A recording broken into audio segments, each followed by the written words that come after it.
ไว้ให้มันลอยแล้ว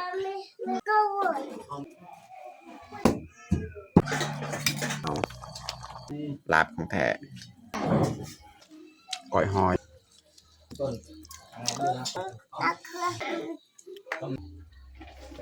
อย่าลืมกดไลค์กดแชร์และกดติดตามเด้อพี่น้อง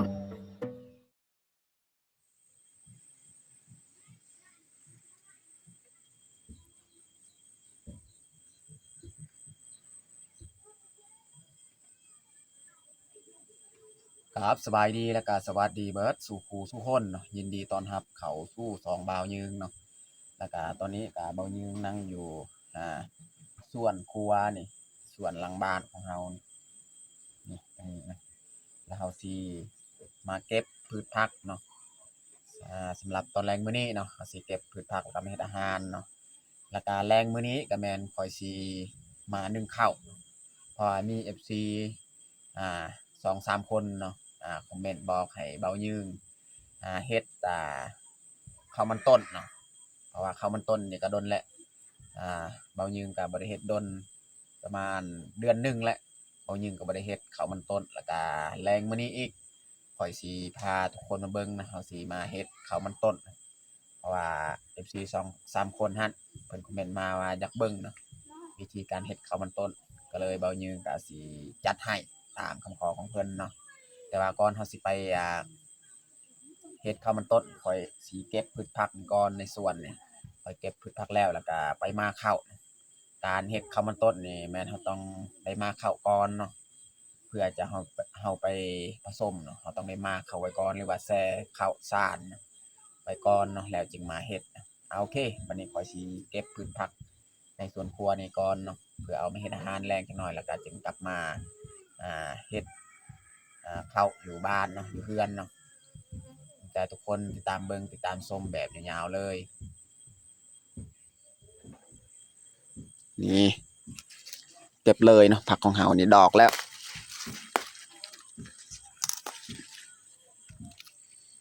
อันนี้เป็นทางเฮ็ดทางไว้ช่วงฝนตกถ้าว่าฝนตกหลายเฮาก็เอาผ้าบัดมาปูนี่เฮาบ่ต้องเอาออกห่างไม้ที่เฮ็ดไว้นี่เฮาจะเฮ็ดไว้แบบนี้แหละนี่เฮาจะเลือกเก็บผักกาด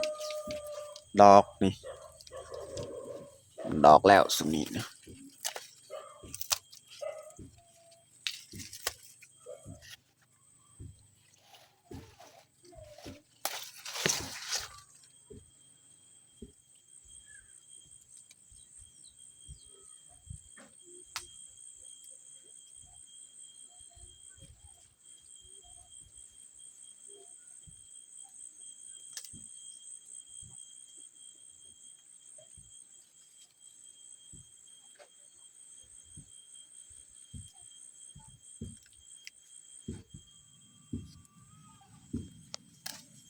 เก็บมะเขือหอมปอมอันนี้ก็อยากเบิดแล้วพี่น้องเนาะ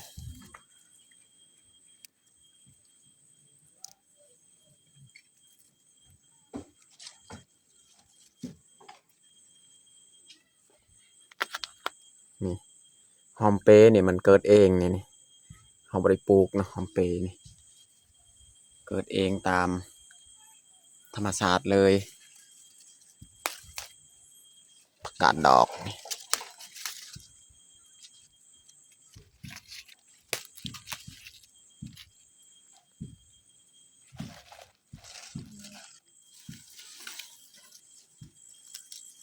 เอาหอมเปรย์เลย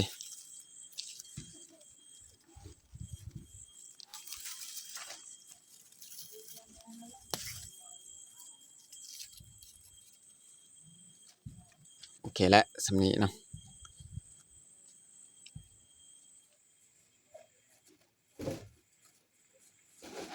ไม่เขาจะเอาเข้าซานของเราจะเอามาหมักเพื่อมาใส่ไว้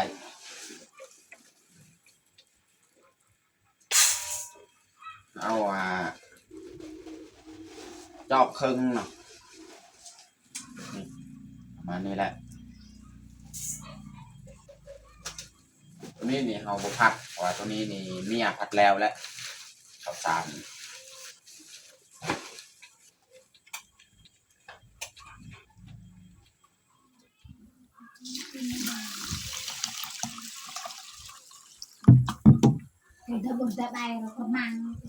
แช่ไว้นี่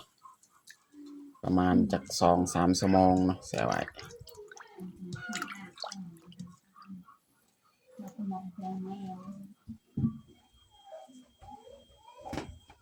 ตอนนี้ก็ผ่านไปหลายชั่วโมงแล้ว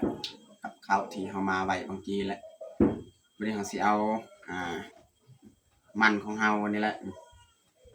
เอาหัวหนึ่งแต่ว่านี่ก็หลายโพดเพราะว่าสมาชิกในครอบครัวเฮานี่บ่หลายคนเนาะเอาประมาณหัวหนึ่งก็พอถ้าว่าครอบครัวบ่ได้แบบสมาชิกหลายคนเฮาก็สามารถเอาหลายหัวมาเฮ็ดเนาะแต่ว่านี่ก็มันลายเฮาก็พูดจังนั้นเฮาก็จงไว้อีกครึ่งนึงเนาะเพราะมันลายโพดนี่เฮาจะปอกเลย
อันนี้แหละเหล็กที่เฮาจะขูดมันเนาะนี่วิธีการเฮ็ดเหล็กนี่เป็นหูนี่เราจะขูดมันแต่ละมือนี่แม่นใส่เหล็กอันนี้แหละวันนี้เราจะเริ่มขูดเลยเนาะ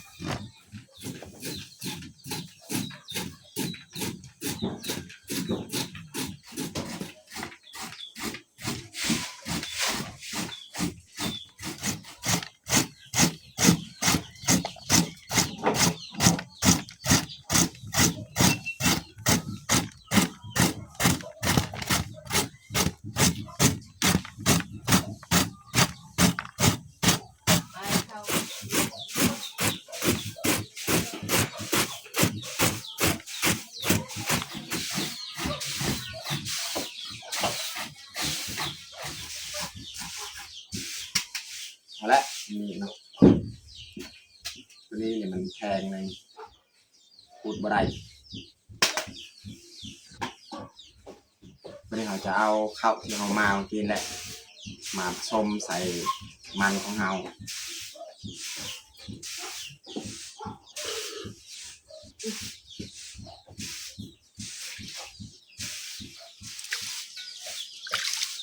เราต้องได้ล้างน้ำออกอีกจาก1 น้ำเนาะข้าวที่เรามานี่ถ้าล้างลายมันก็บ่นัวอีกบ่แซ่บ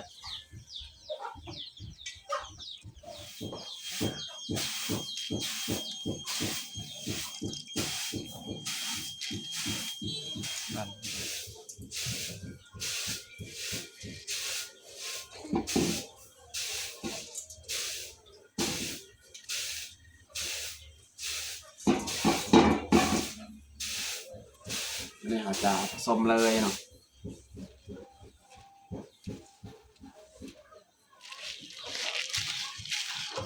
เราต้องผสมให้มันเข้ากันเนาะเข้ากับมัน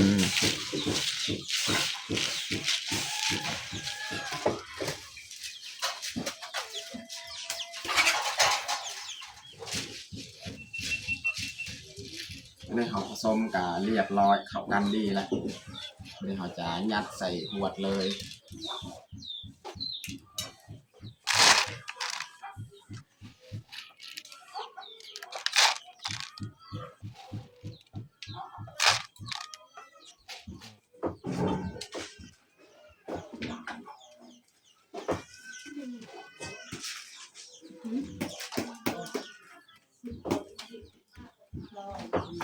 เรียบร้อยเนาะหม้อน้ำนี่เขาต้มไปก่อนแล้วน้ำไม่ได้เขาจะข้ามเลย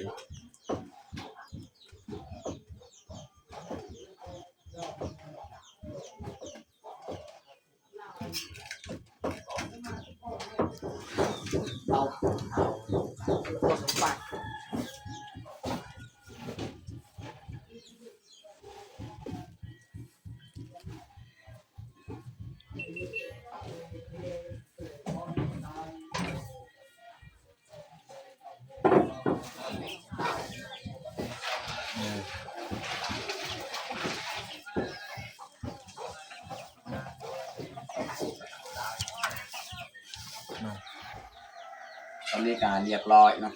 เอาขูดมันส้มแล้วก็มานึ่งแล้วก็ต่อไปนี่สิให้เมียไปล้างถ้วยบวงเลยเนาะ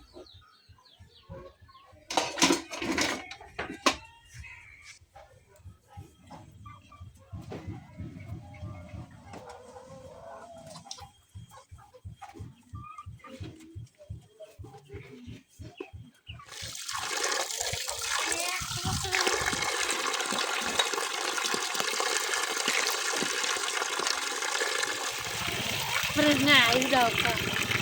Oh, berenang.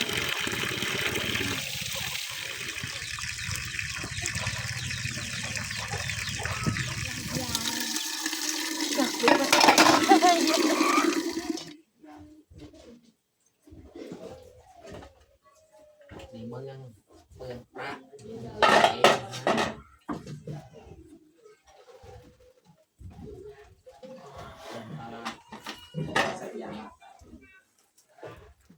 ปีนเขา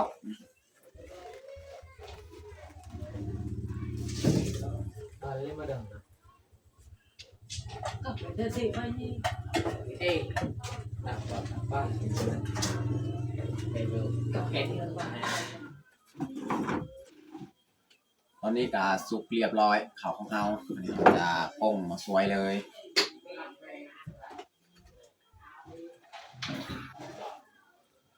หลักลากมุนจักเราเอ๊ะก็ต้องง่ายมาคิดด้วยต่างๆนั่นคือดักเรา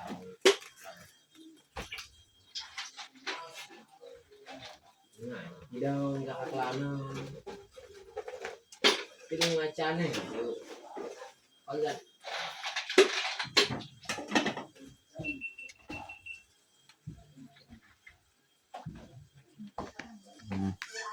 เราต้องสวยให้มันลักษณะแบบนี้แหละ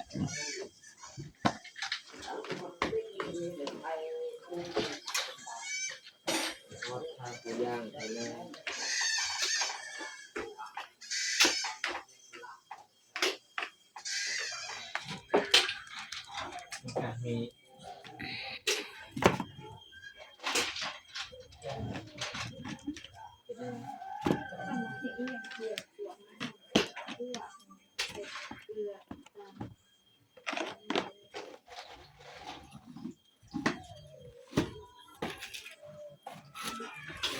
คือว่าสำเร็จเอาเห็ดเขามันต้นก็คือแบบนี้แหละวิธีการเห็ดเขามันต้นเนาะขั้นตอนการเห็ดก็มีประมาณนี้แหละวันนี้ต่อไปนี่เขาสีมาเห็ดอาหารอีกเนาะอาหารก็คือเขาสีเอา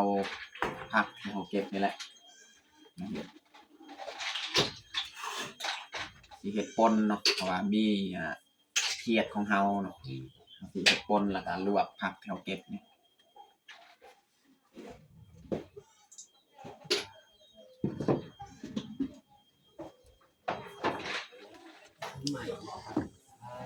ี่นี่แหละพี่น้องเนาะ เขียดของเฮาเป็นเขียดห้วยเนาะเราสิเอามาเฮ็ดป่นเนาะสำหรับแรงมื้อนี้พี่น้องเนาะตอนนี้ก็เรียบร้อยเอาใส่มันออกเขียดของเฮานี่เฮาสิเสียบผักพริกกระเทียมเฮาสิรีบเอา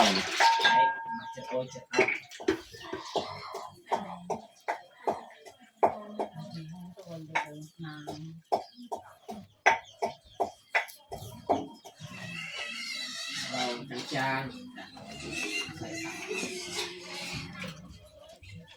ผัก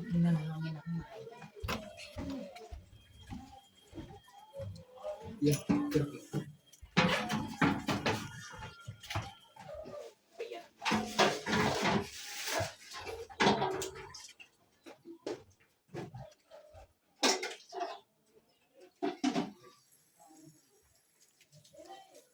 ปิ้งเขียดของเฮากะ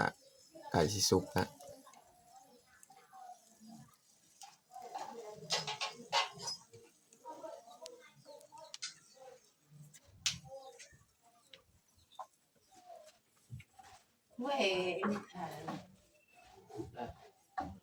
ซอยถึงหอมไว้ก่อน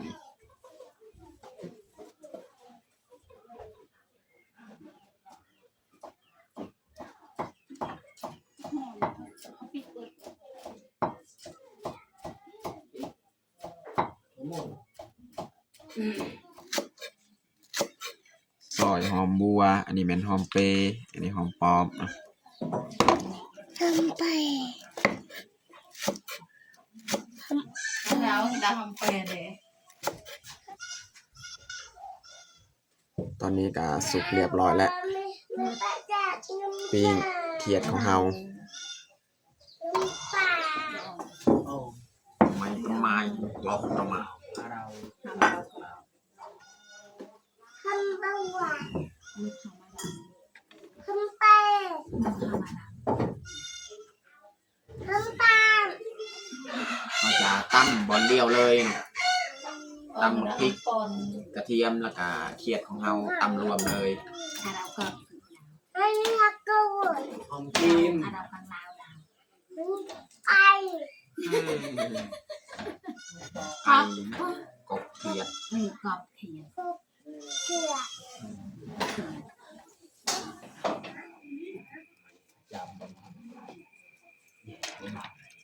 นี่จะบิเอานี่ขานี่ให้ลูกสาวเขาจะตำร่วมเลยเนาะเขาจะไปเอากระดูกมันออกเนาะขานี่ให้ลูกสาว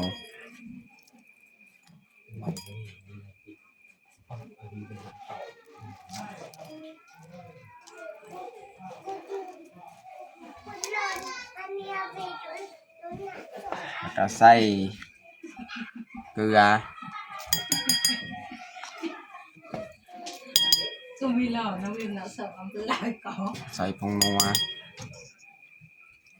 ลืมใส่บน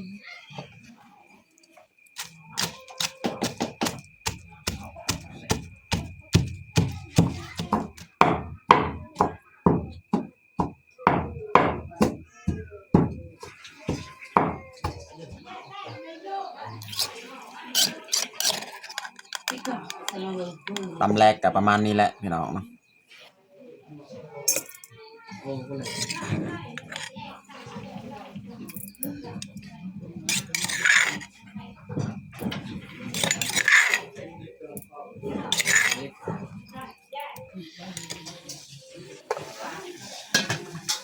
น้ำพดบริหารจะ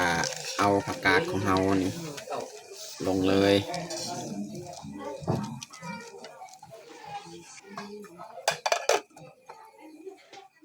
วันนี้เขาจะใส่น้ำเนาะน้ำต้มแต่ว่าน้ำมันเย็นเนาะ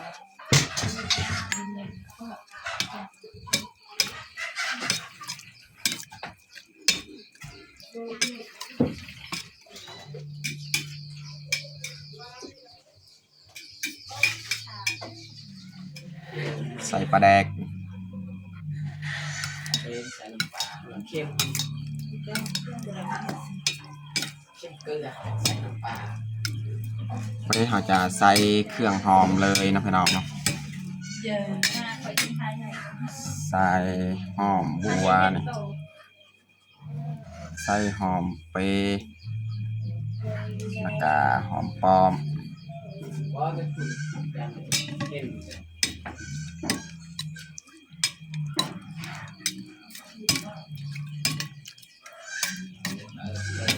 เรียบร้อยวิธีการเฮ็ดปนเครียดพี่น้องสไตล์บ่าวยืนเฮ็ดประมาณนี้แหละ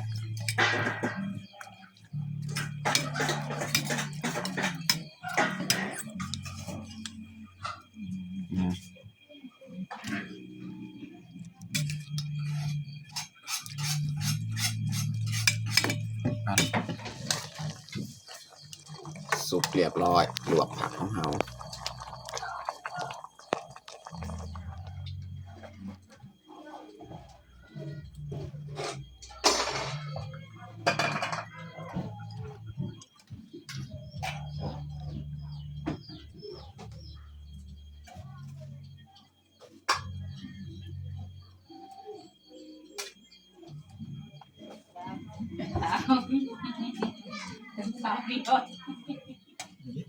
ตอนนี้ก็เรียบร้อยเฮาแต่งข้าวของเฮาป่นเขียดพี่น้องเนาะแล้วก็ลวกผักกาด มีสองคนกับวันใหญ่ได้ไงได้เลยกิน นี่อันนี้แม่นก้อยหอยของไอ้ยับนะอันนี้แม่นน้ำสดน้ำซุปเนาะแล้วก็ผักที่เฮาแกมนี่มีมะเขือผักกาดส่วนอันนี้แม่น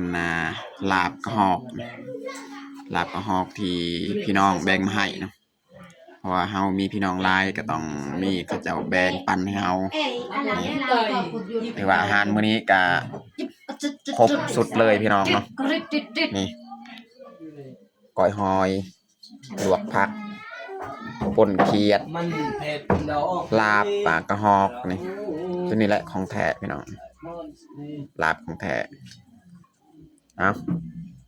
สำหรับอาหารแรงของเฮากะประมาณนี้แหละคือว่าอาหารสุดขั้นสูงแล้วพี่น้องตอนนี้กาเรียบร้อยเฮาแต่งข้าวของเฮาวันนี้เฮาจะลงมือกินข้าวแรงเลยเอามาทุกคนมากินข้าวแรงน้ำกันกินข้าวมันต้นเอานี่ข้าวมันต้นที่เด็ดมากินแล้ว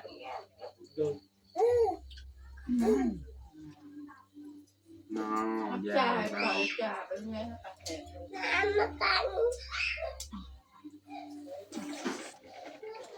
อาหารมื้อนี้ก็หลายอย่างพี่น้อง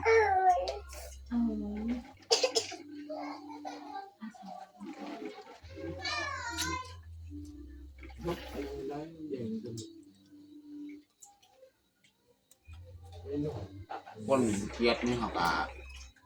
แบ่งให้พ่อแม่แล้ว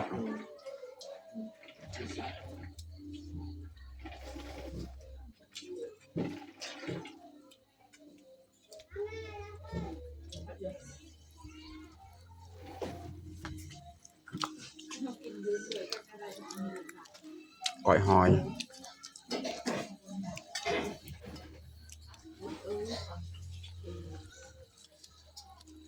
เป็นทุกอย่างเป็นทุกอย่างอย่ามาด้านนะ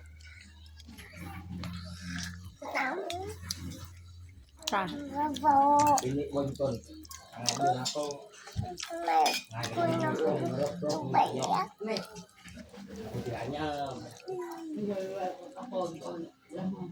ลาบกระหอกพี่น้อง อายุแล้วเขาจะละเมอคือสึกเปียกเส้นมันตมจะละเมอจะละเมอเดี๋ยวใหญ่จ้อย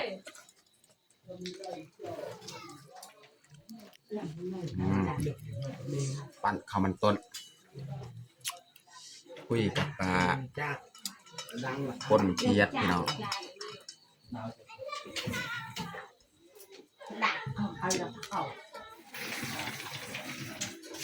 ำมือป้าขายหมดหลังเลยเรา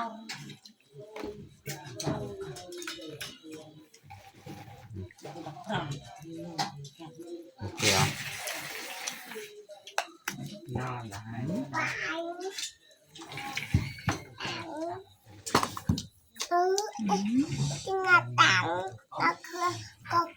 หลับก็หอกพี่น้อง ต้มน้ ข้าว